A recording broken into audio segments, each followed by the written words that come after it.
Sebelum memulai implementasi, kita buat project baru terlebih dahulu.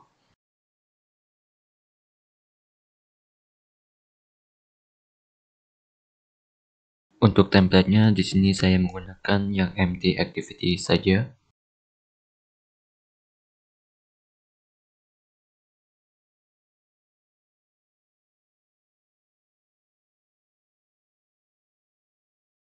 Nah, untuk bahasa pemrogramannya di sini saya menggunakan Kotlin. Dengan minimum SDK-nya saya patok di versi Android 7.0. Setelah itu klik finish. Dan tunggu sampai Gradle-nya itu benar-benar tersinkronisasi. Untuk mendapatkan data dari API ke Dropdown Android, ada beberapa library dependensi yang diperlukan. Seperti diantaranya library untuk REST Client, library untuk Live Data, library untuk View Model, dan library untuk Kotlin Coroutine. Untuk library REST Client, di sini saya menggunakan Retrofit. Untuk dependensinya nanti saya sertakan di deskripsi video ini.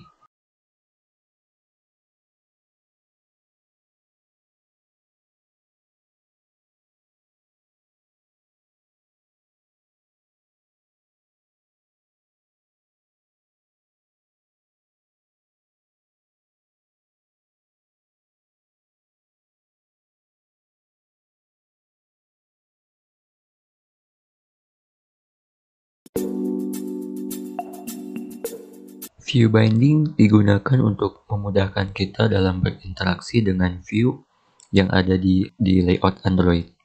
Maka dari itu saya mengaktifkan view binding untuk memudahkan hal itu, dan untuk caranya seperti ini.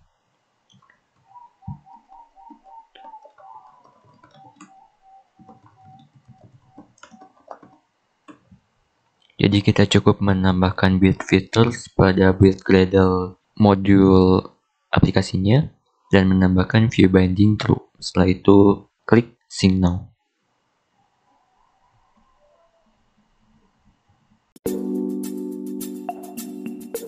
Karena di sini saya menggunakan API lokal, maka terlebih dahulu saya akan menjalankan servernya. Untuk server yang digunakan di sini saya menggunakan Laravel 8 dan MariaDB sebagai framework dan database-nya.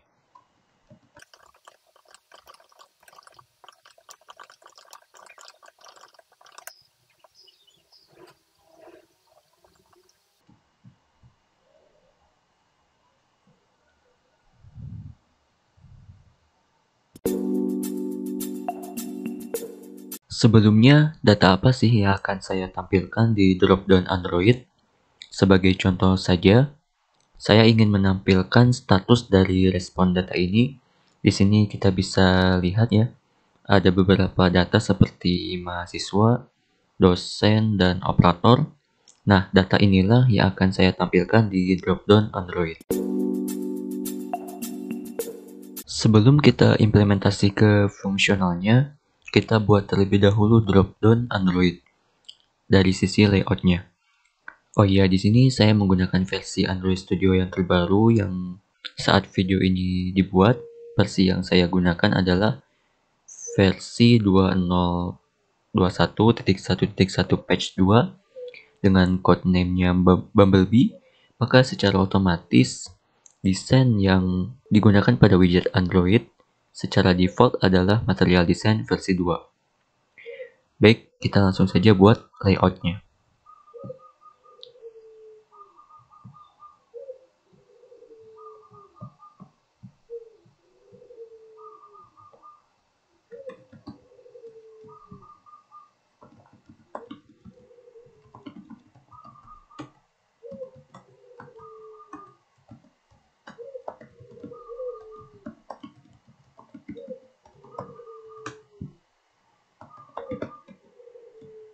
Untuk style itu sendiri kita perlu menambahkan ini ya, karena di sini ada beberapa style, ada drop down. Nah, kita menggunakan expose drop down menu. Untuk stylenya itu sendiri bisa teman-teman selerakan sih. Di sini ada beberapa, ada outline. Outline itu kurang lebih ada apa ya, ada border di pinggirannya, dan ada juga yang fill ya, jadi fill box drop down itu tanpa border, jadi ada backgroundnya, tapi di sini saya akan coba gunakan yang outline saja.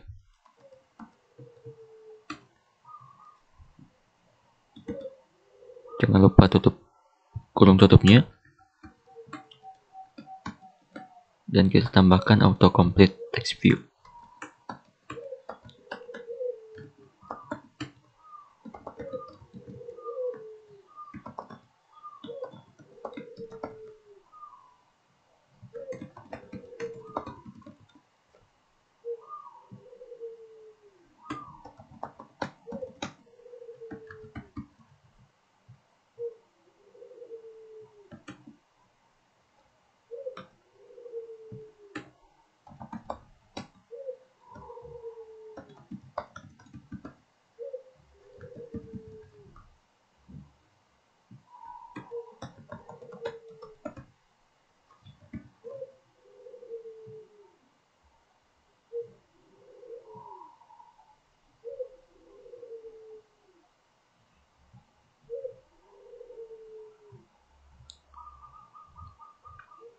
Nah, seperti ini untuk awal dari layoutnya. Selanjutnya kita buat layout, atau ya, kita buat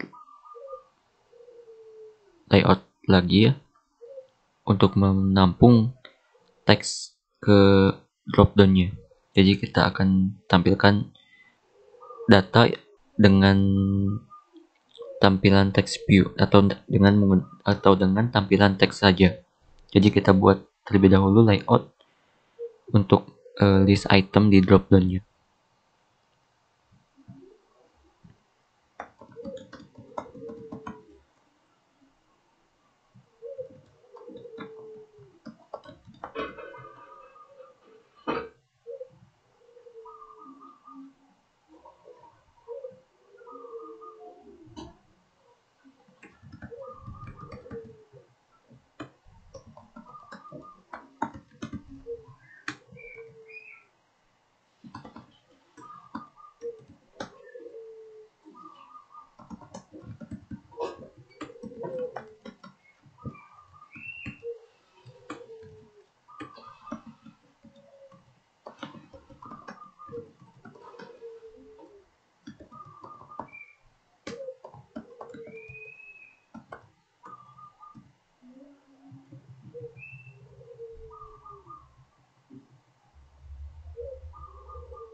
Selanjutnya, untuk melakukan request ke server atau ke API diperlukan library tambahan. Di sini saya menggunakan retrofit, dan untuk melakukan request tersebut perlu mengkonfigurasi terlebih dahulu retrofitnya. Oleh karena itu, kita akan konfigurasi retrofitnya dengan membuat kelas baru terlebih dahulu dengan tipe interface.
Nah, bila teman-teman lihat di sini ada base URL.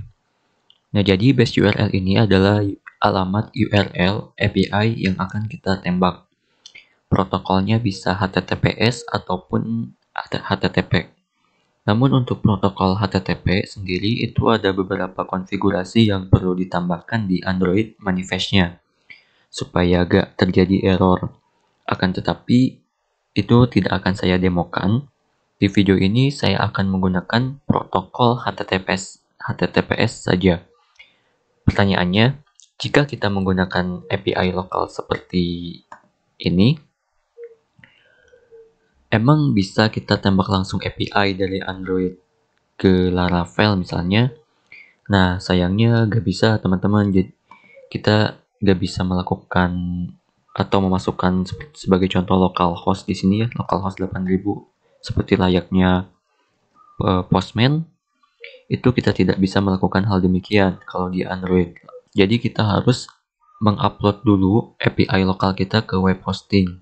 Atau sebenarnya juga bisa sih menggunakan IP address laptop atau komputer kita, cuman dengan syarat laptop atau komputer kita harus menggunakan jaringan atau berada di jaringan yang sama dengan Android atau emulator yang kita gunakan untuk tes aplikasinya nanti. Kalau ini sih jujur untuk saya agak ribet, dan untuk web mengupload ke web hosting juga ya kita kan cuman masih tahap development aja gitu kan, belum tahap ke misalkan cuman buat coba-coba aja.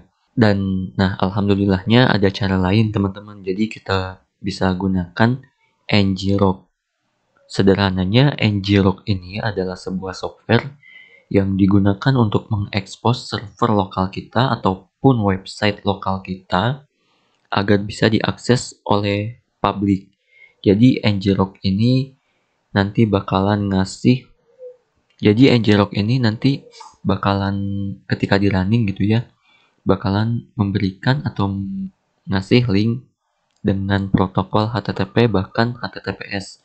Cuman kekurangannya di setiap ngrok ini dimatikan atau di restart, maka URL-nya akan berubah juga. Kalau gak mau berubah, sepertinya harus bayar. Nah, buat teman-teman yang mau download aplikasi ngrok-nya, nanti saya sertakan link downloadnya di deskripsi video ini. Dan untuk instalasinya bisa teman-teman pelajari secara mandiri karena tutorialnya pun sudah banyak bertebaran di internet. Untuk menjalankan ngrok, terutama untuk server Laravel, caranya cukup mudah. Di sini saya akan coba buka terlebih dahulu Windows Terminal, atau ya bisa menggunakan CMD juga sih. Selanjutnya kita ketikkan ngrok http. Nah, masukkan portnya. Karena di sini saya menggunakan Laravel, maka portnya yang saya masuk adalah port 8000. Dan tentu ini menyesuaikan ya, sesuai server lokal kalian. Nah, ini URL yang saya maksud teman-teman. Jadi kita cukup kopas aja URL ini dan kita paste di konfigurasi retrofit di bagian base URL-nya.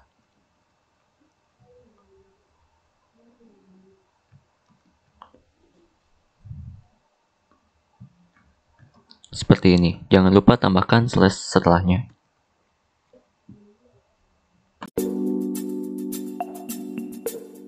Nah, selanjutnya kita konfigurasi endpoint. Jadi endpoint itu secara umum URL dari API untuk mendapatkan data tertentu.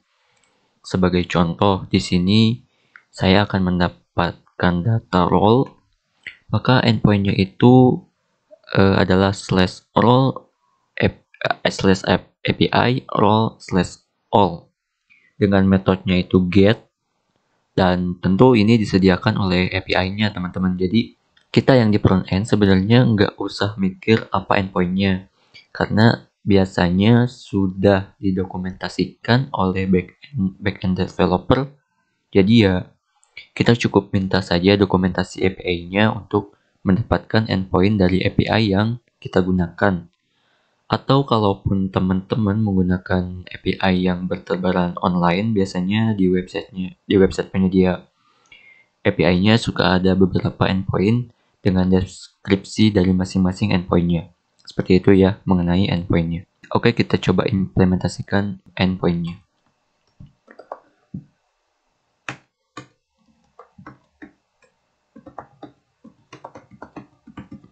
Kenapa di sini saya tidak menambahkan slash lagi? Karena di sini sudah ada ya.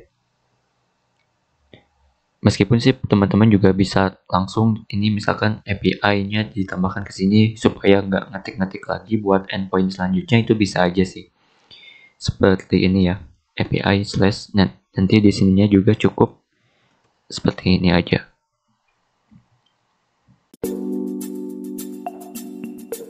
Setelah membuat endpoint, tentu perlu adanya function. Ini supaya endpoint-nya bisa diakses, karena jika hanya endpoint-nya saja, tentu nggak bisa ya, malah error tuh. Oleh karena itu, kita buat function-nya. Kita buat function sebagai contoh get roles ya.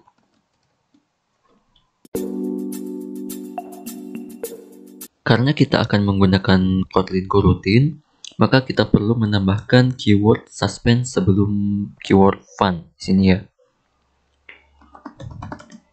Jadi sederhananya coroutine ini salah satu cara baru di Kotlin untuk melakukan asinkronus. Bila teman-teman masih bingung, saya sarankan bisa belajar mengenai Kotlin coroutine. Untuk sumber belajarnya sudah banyak ya, jadi bisa dicari aja secara mandiri. Selanjutnya kita perlu mereturn response dari API untuk mendapatkan datanya. Oleh karena itu, kita akan membuat atau kita perlu membuat model respon dengan tipe data class. Jadi ya sederhananya seperti namanya, kenapa kita perlu tipe data class? Ya untuk menampung data. Data apa? Ya data dari API. Bila kita lihat respon dari API, ini kan tipenya itu JSON ya. Kita perlu memparsing dulu JSON ke data class. Karena kita menggunakan Kotlin, jadi kita parsing ke data class.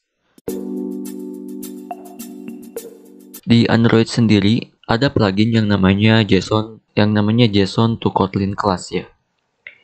Jadi plugin ini berguna untuk memparsing JSON ke Kotlin data class secara otomatis. Buat teman-teman yang belum install, bisa diinstal melalui menu file, settings, plugin ya. Terus di sini search aja JSON. Nanti diinstal dan di restart Android Studio-nya. Nah, untuk memparsing data response ke data kelasnya, kita cukup ke Postman terlebih dahulu. Sebagai contoh, saya akan coba kopas semuanya aja. Kopas semua, kita kembali ke Android Studio. Di sini di package-nya kita buat new Kotlin data class file from JSON. Nah, di sini kita cukup paste aja. Terus kita masukkan nama data kelasnya. Sebagai contoh role response. Kita klik generate. Nah, maka nanti di sini akan mengenerate dua kelas ya. Ada role response sama data. Di sini datanya itu yang ini ya, yang JSON yang ini atau objek yang ini. Sedangkan untuk role response-nya itu adalah message dan data, yaitu yang ini dan ini. Karena datanya itu list ya, jadi di sini juga list of data yang ini. Nah, di role API kita masukkan role response.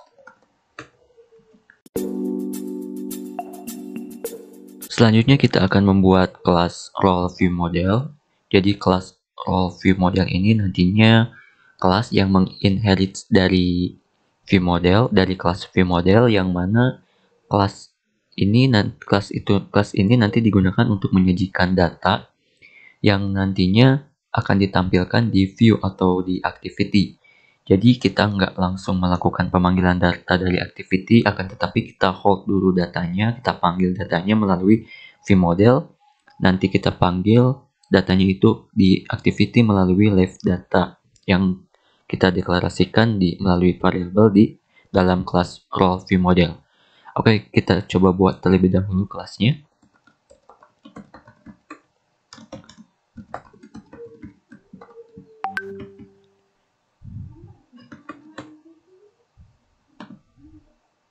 Seperti ini ya. Selanjutnya kita akan coba implementasikan untuk mendapatkan data melalui role view model ini. Yang pertama kita perlu API, role API kita coba tambahkan di konstruktornya.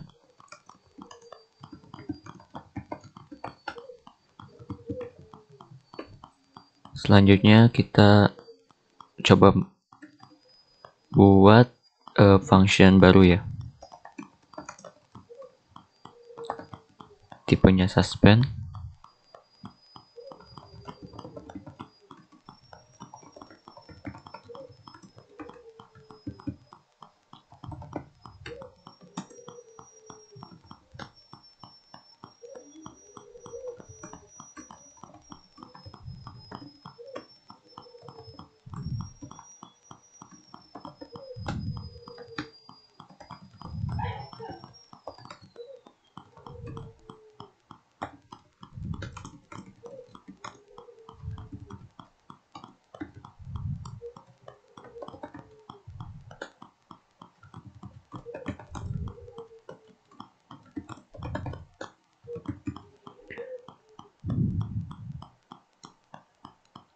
Selanjutnya kita coba buat function baru lagi.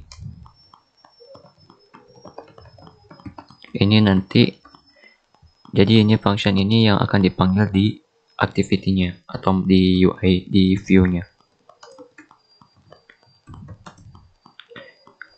Dan kita panggil save get roles ini karena save get roles ini tipenya suspend, jadi kita harus menjalankannya itu dalam scope coroutine. Nah, karena kita di dalam view model, kita bisa gunakan scope view model scope. Dan kita klik ketikkan launch dan kita panggil save get roles. Selanjutnya kita akan coba buat variabel yang tipe datanya itu mutable left data ya.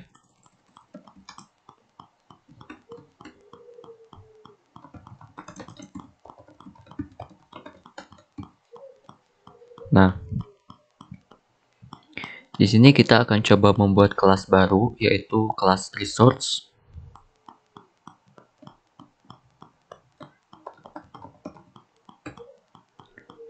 Jadi kelas resource ini adalah sebuah shield class tipenya untuk manajemen user interface atau UI, untuk mengurangi boilerplate code. Jadi ada 3 kelas di dalam si kelas ini, yaitu yang kita akan coba buat, yaitu ada kelas success, ada kelas error dan loading. Jadi kelas success, kelas error, dan kelas loading. Jadi kelas success ini masing-masing dari kelas ini itu menerima input tipenya generic ya. Tipenya itu generic, kelasnya itu yang menerima parameter, kita kasih aja data yang tipenya itu generic juga. Dan di kelas resource juga kita masukkan tipenya generic, kita masukkan parameter data, dan message sebagai untuk menyimpan pesan nanti ya. Mungkin nanti akan lihat jelasnya. Ini return resource, tipenya generic, masukkan data. Untuk error juga sama. Yang untuk error kita butuh message-nya saja, untuk datanya kita nolkan saja sebagai default value-nya. Untuk loading juga sama. Ini kita nolkan saja.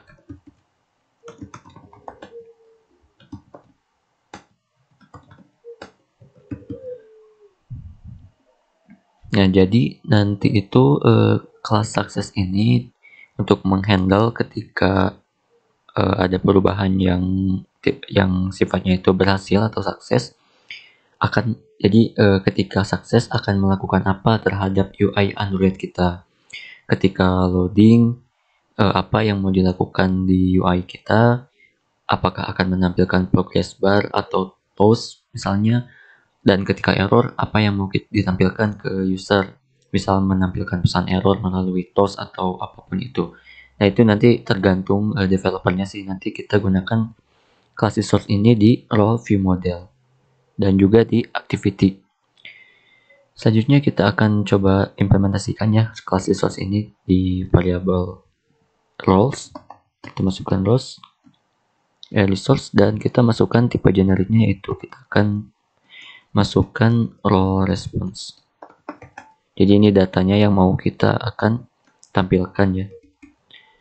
Selanjutnya di method getRoles kita coba tambahkan terlebih dahulu. Yang ini sebelum melakukan pemanggilan data kan kita ingin menampilkan loading terlebih dahulu. Kita cukup tampung di variable roles, ketikkan post value, masukkan resource titik loading seperti ini, dan di dalam tray kita coba kita coba get datanya ya, dengan cara kita buat variabel terlebih dahulu namanya response, isinya itu dari API titik get roles. Nah, kita coba cek jika responnya itu sukses, tapi jika gagal kita coba tampung terlebih dahulu resource titik error, kita masukkan pesannya, misalnya gagal mendapatkan data. Untuk mempermudah debugging kita coba log, kita kasih log, kita coba tambahkan respon, dan untuk tagnya kita coba tambahkan role view model. Nah, ketika sukses kita coba tampung lagi di variable roles post value dengan resource titik sukses. Nah, kita masukkan datanya yang tipenya itu role response ya. Nah, cuman dari mana kita masukinnya? Nah, masukinnya itu kita dari sini aja, dari variable response titik body titik data, kita tambahkan null label check. Setelah itu kita titik let data body titik let, nah seperti ini. Nah, ini kan tipenya itu role response ya, dan ini juga butuh variabel dengan datanya itu tipenya role response. Ini kita cut aja, masukkan di sini. Di sini kita cukup masukkan it seperti itu. Nah, ini ketika error ya, kita coba masuk tampung di variabel roles juga, sama ya, kita pakai resource titik error, kita masukkan dapetin message-nya saja. Di sini juga sama sih.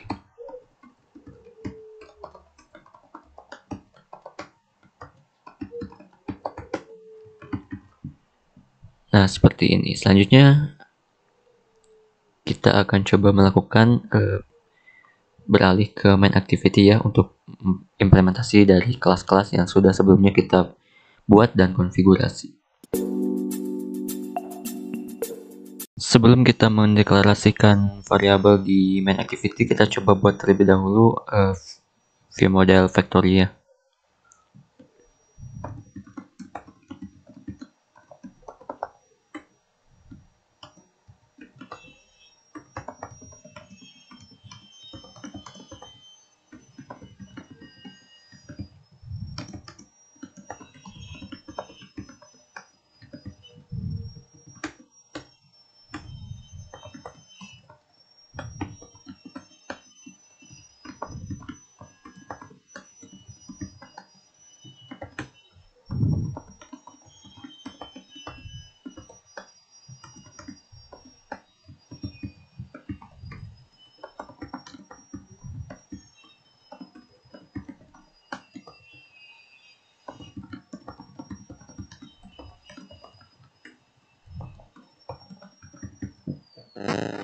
Nah, setelah itu kita coba deklarasikan ya. Di sini yang kita akan deklarasikan yaitu view binding, view model,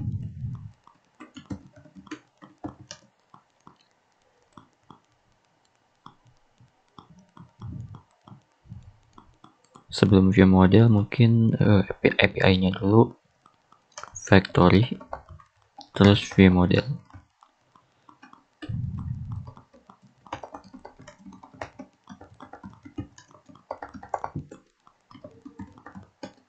Untuk kelas activity binding ini otomatis ya di generate ketika kita mengaktifkan fitur view binding.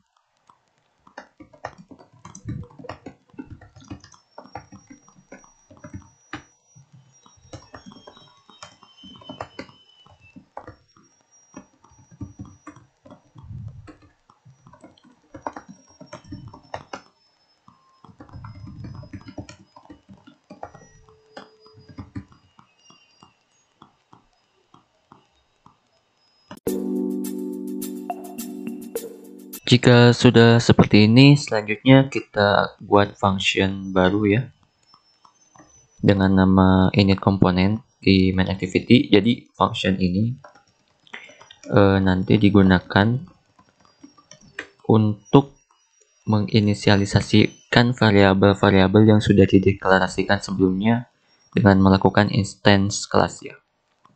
Baik, kita coba lakukan.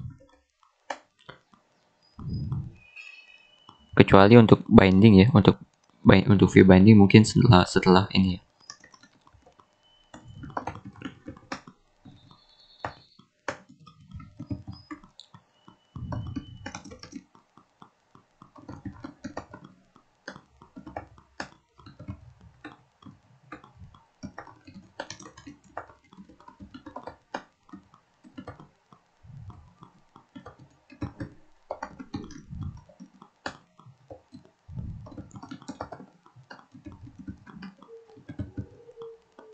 Nah, untuk view bindingnya kita coba konfigurasi ya, seperti ini.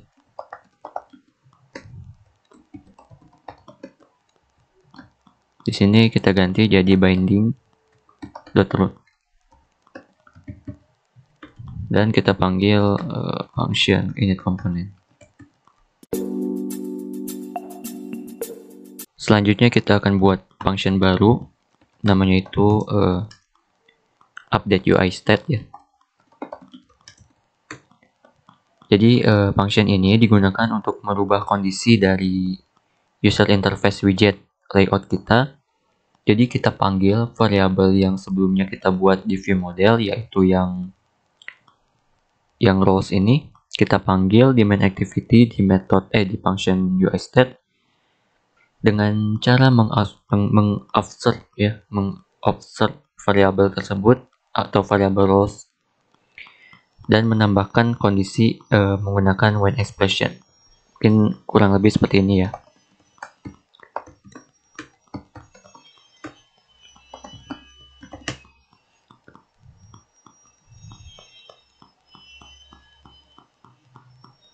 Nah, jika kita lihat respon dari variabel roles ini ketika di-observe adalah resource role response. Nah, ini karena sebelumnya di view model kita deklarasikan tipenya itu resource role response, dan kita bisa melakukan perubahan UI pada UI atau widget sesuai dengan kondisi resource-nya. Kita akan gunakan expression when ya.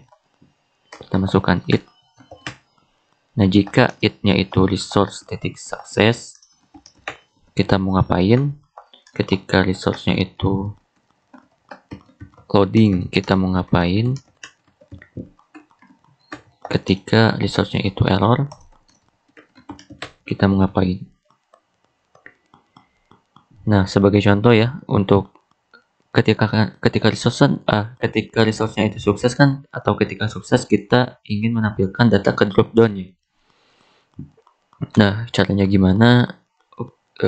Oke, sebelum ke situ mungkin kita coba yang mudah dulu aja. Ketika loading, kita akan menampilkan apa. Sebagai contoh, saya akan menampilkan toast dengan text loading. Nah, ketika terjadi error, kita tampilkan toast juga. Pesannya itu diambil dari sini ya, dari role response. Jadi ini message-nya itu otomatis sebagai contoh ketika gagal, nah maka yang tampilnya ini. Ketika errornya itu di catch atau IO exception, ini nanti errornya beda lagi pesannya. Jadi dinamis, kita nggak perlu, atau ya sesuai yang di sini ya, untuk toast pesan errornya. Nah, ketika sukses, kita akan menampilkan datanya ke dropdown. Kita coba buat dulu terlebih dahulu variabel dengan nama items. Tipenya itu list. Cuman mutable, kita pakai mutable ya. Dengan tipenya string karena kita akan menampilkan teks saja. Kenapa menggunakan mutable list? Karena ini tuh apa ya, kasarnya mungkin dinamis ya, kita bisa menambahkan elemen ke sini, ke variable items. Nah, datanya itu dari mana? Datanya itu dari it. Nah, kan ini ada tuh role response. Kita coba titik data role response, titik lagi data list of data ya. Ini ada data list of data.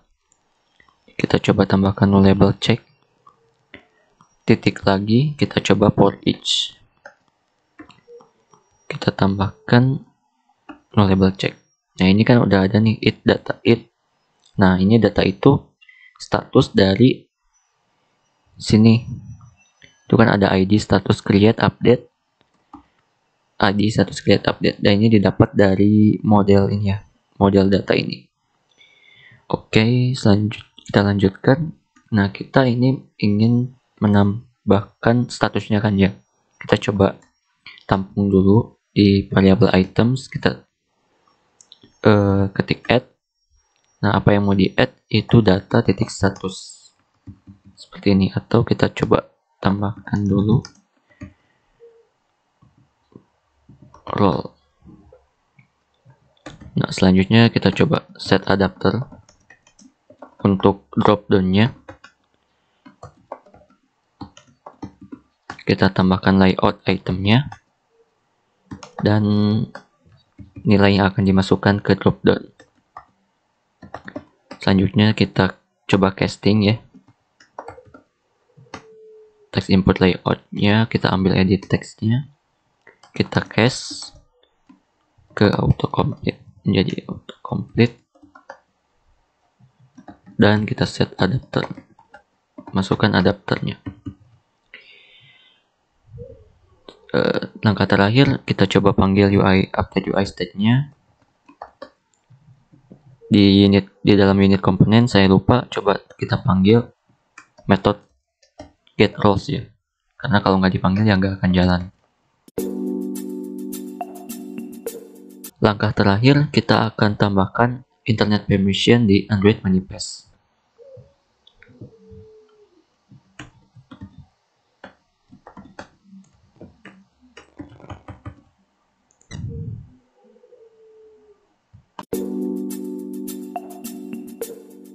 Nah, jika sudah selesai, kita akan coba running aplikasinya.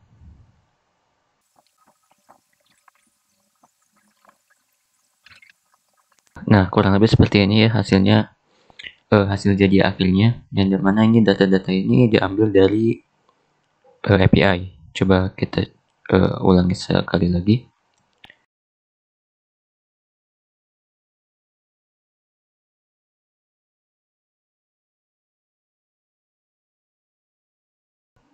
Nah, ini ketika loading menampilkan toast, ketika berhasil menampilkan data.